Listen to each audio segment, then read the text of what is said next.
Hello. BSc part 2 इसी पैलिमॉन chapter को हम कंटिन्यू करेंगे। आगे हम अपेंडेजेस तक पिछले लेक्चर में पढ़ चुके थे। आगे हम पढ़ेंगे VS of body wall of palaemon और प्रॉन। जैसा कि आप देख रहे हैं इस डायग्राम में, बेसिकली बॉडी वॉल डिविजिबल है क्यूटिकल, एपिडर्मिस और डर्मिस, 3 भाग में। क्यूटिकल जो है इसमें काफ़ी थिक होता है और ये डिविजिबल है आउटर एपिक्यूटिकल एंड इनर एंडोक्यूटिकल में। एपिक्यूटिकल इन टर्न 2 लेयर से मिलकर बना है, जिसमें बाहर की ओर लिपिड लेयर और भीतर की ओर नीचे प्रोटीन लेयर है। Lipid layer is semi permeable to gases and impermeable to water, और प्रोटीन लेयर जो है वो पिगमेंटेड होती है। इसके नीचे जो है एंडोक्यूटिकल परत है जो 3 भाग से बना है। इसमें भी pigmented layer, calcified layer and uncalcified layer. इस एंडोक्यूटिकल का फॉर्मेशन एपिडर्मल कोशिकाएं करती हैं, और नीचे की ओर जो डर्मिस पार्ट है इसमें blood lacunae, connective tissue and tegumental gland cells हैं। This tegumental gland cells they are connected with duct, और ये डक्ट ऊपर की ओर एपिक्यूटिकल पर खुलती है। इस टेगुमेंटल ग्लैंड का काम है सीटी का फॉर्मेशन करना, जो काइटिन के ऊपर, लेग्स के ऊपर हेयर लाइक स्ट्राइएशंस के रूप में दिखाई देते हैं। नेक्स्ट जो है आगे हम कंटिन्यू करेंगे सिस्टम। सबसे पहला सिस्टम लें, पाचन तंत्र, डाइजेस्टिव सिस्टम ऑफ प्रॉन। इसकी आहार नाल 3 भाग में डिविजिबल है, fore gut, mid gut and hind gut. इसमें जो अग्र आंत है और पश्च आंत है, हाइंड गट, ये एक्टोडर्म के आवरण से घिरी है और इन टर्न इस पर क्यूटिकल का आवरण होता है। जबकि मिड गट पार्ट जो है उसमें इंटेस्टाइन आता है और इसमें एंडोडर्म की लाइनिंग होती है और क्यूटिकल का अभाव होता है। फोर गट जो है it is divisible into 4 part, mouth, buccal cavity, oesophagus and stomach. Mid gut जो है वो इंटेस्टाइन के द्वारा प्रदर्शित है और हाइंड गट जो है वो रेक्टम से पहचानी जाती है। यदि हम इस डायग्राम में एलिमेंट्री कैनाल का स्ट्रक्चर देखें तो फोरगट का फर्स्ट पार्ट है माउथ। ये माउथ जो है अपर लेब्रम और लोअर लेबियम से घिरा है, which are regarded as upper and lower lip. और ये माउथ जो है लीड करता है बकल की गुहा में, जहाँ मैंडिबल की इंसीजर और मोलर प्रोसेस जो है फूड को मैस्टिकेट, चबाने का काम करेंगे।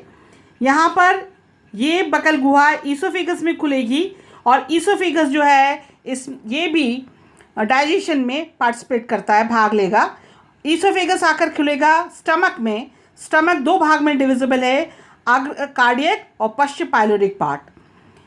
पाइलोरिक पार्ट में जो है हेपेटोपैंक्रियाटिक डक्ट आकर खुलती है, अर्थात ये जो स्टमक है ये पूरा वेंट्रल और लैटरल भाग पे स्टमक से घिरा हुआ है हेपेटोपैंक्रियास, और हेपेटोपैंक्रियाटिक डक्ट अपना जो सिक्रीशन है वो पैंक्रियास में डालेगी।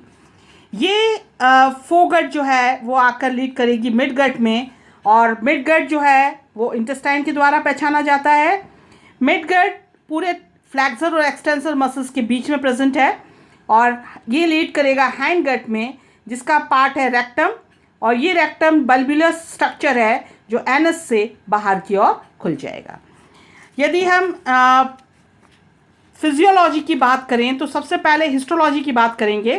हिस्टोलॉजिकली जो ईसोफेगस है, अगर उसका टीएस का देखा जाए, जैसे हमने बात की, 2 एंटीरियर फोल्ड और 2 पोस्टीरियर फोल्ड, 4 फोल्ड्स हैं इसमें। ये बीच में ल्यूमन है और इसके ऊपर भी जो है क्यूटिकल का आवरण है, which is called as intima. ये क्यूटिकल जो है उसके बाहर एपिथेलियम है, एपिथेलियल सेल्स कॉल्यूमिनर है, और उसके बाहर मस्कुलर कोट है। तो इस तरह से ये ईसोफेगस जो है, इसके जो फोल्ड्स हैं anterior as well as posterior, ये भी फूड को आगे क्रश करने का काम करेंगे। इसके बाद जो है स्टमक, जैसा कि हमने बात की अग्र कार्डियक और पश्च पाइलोरिक, तो एंटीरियर जो कार्डियक है पार्ट है उसमें 3 प्लेटें होती हैं कार्डियक स्टमक में। फर्स्ट है सर्कुलर प्लेट, लैटरल भाग पर लैंसियोलेट प्लेट, और मिड में जो है हैस्टेड प्लेट। ये जो कार्डियक स्टमक है उसको हम डिसेक्शन पॉइंट ऑफ व्यू से हैस्टेड प्लेट को निकालते हैं, क्योंकि अभी डिसेक्शन हम करते नहीं हैं इसलिए केवल सिंबॉलिक होता है। तो ये कार्डियक स्टमक जो है उसके बेस पर ट्रायंगुलर हैस्टेड प्लेट है जो ब्रिसल्स से घिरी हुई है और ये भी फुट को सेपरेट करने का काम करेगी।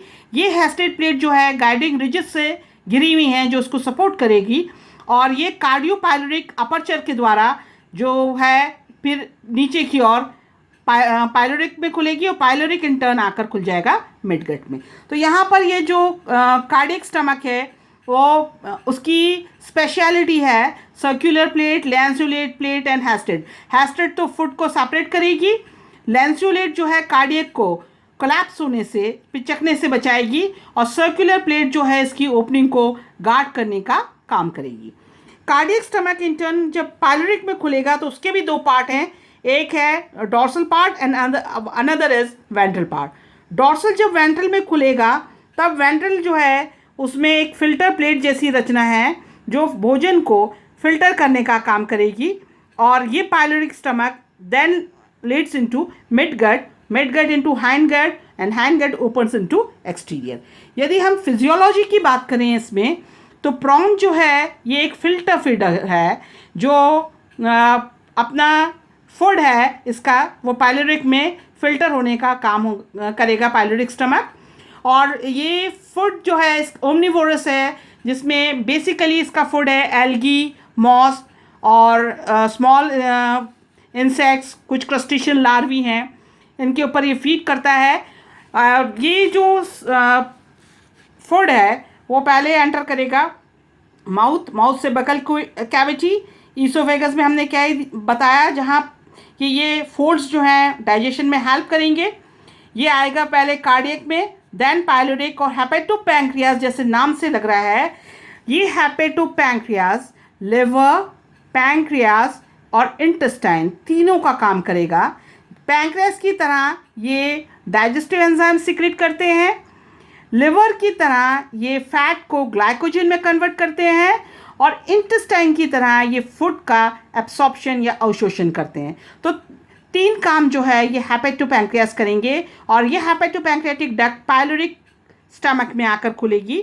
तो ये फूड जो है यहाँ से पाइलोरिक में फिल्टर होगा और फिर ये आ जाएगा इंटेस्टाइन में जहाँ एब्सॉर्प्शन हो जाएगा और फिर फूड जो है अनडाइजेस्टेड जो रेक्टम में आया उससे वाटर रीअब्सॉर्प्शन करेगा रेक्टम और फिर ये एनस से बाहर की ओर चला जाएगा। यहाँ तक हेपेटोपैंक्रियास जो हैं इनमें कुछ फर्मेंट सेल्स, कुछ ग्रैन्युलर सेल्स होती हैं और वो फर्मेंट सेल्स जो अवशेषी पदार्थ हैं उनके ऊपर रिएक्ट करके उस कॉम्प्लेक्स को जो है वो पोरस बनाने का काम करेंगी। तो इन दिस वे ये जो प्रॉन है ये एक फिल्टर फीडर है और ये अपना फूड जो है इसमें ईसोफेगस में भी डाइजेशन में हेल्प करेगा, स्टमक से पाइलोरिक स्टमक में यहाँ पर एक्टिविटी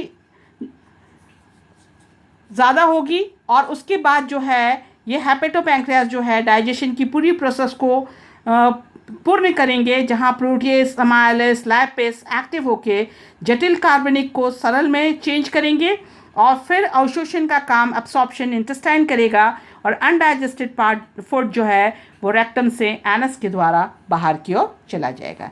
नेक्स्ट लेक्चर में हम दूसरे सिस्टम की बात करेंगे। Thank you.